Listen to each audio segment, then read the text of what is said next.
lagay ng ating panahon ngayong umaga po ng October 16, 2024 na kung saan sa ngayon ay patuloy pa rin po na easterlies ang hangin na umiihip po sa malaking bahagi ng ating bansa habang may mahinang daloy po ng amihan dyan sa may extreme northern Luzon at mayroon pa rin pong intertropical convergence zone o yung salubungan ng mahangin na mula sa northern at southern hemisphere sa silangan po ng Visayas at Mindanao at posibleng sa susunod na mga araw ay may mabuong sama ng panahon within that ITZZ at ang development ng maya ng ating babantayan kung may matutuloy po o hindi at ito naman ay pinapakita ng forecast model natin pong ginagamit hanggang po sa susunod na 2 linggo. At sa lagay ng ating panahon, ngayong madaling araw ay generally fair weather naman sa malaking bahagi po ng ating bansa pero may chance pa rin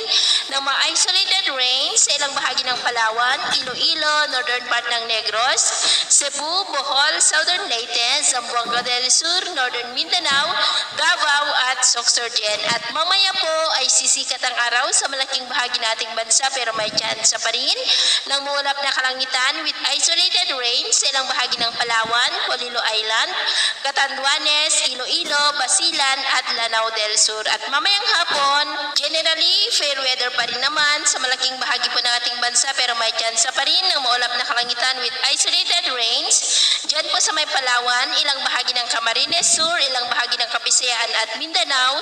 Kaya kung lalabas po tayo sa ating matahanan ay ugaliin lamang po natin lagi ang magdala ng kahit anong panangga natin sa init ng araw at proteksyon na rin po sa mga biglaang buhos ng ulan. At sa atin naman pong mga baybayin, wala naman po tayong nakataas na namang gale warning signals pero ba yung pag-ingat lamang po kung papalaot tayo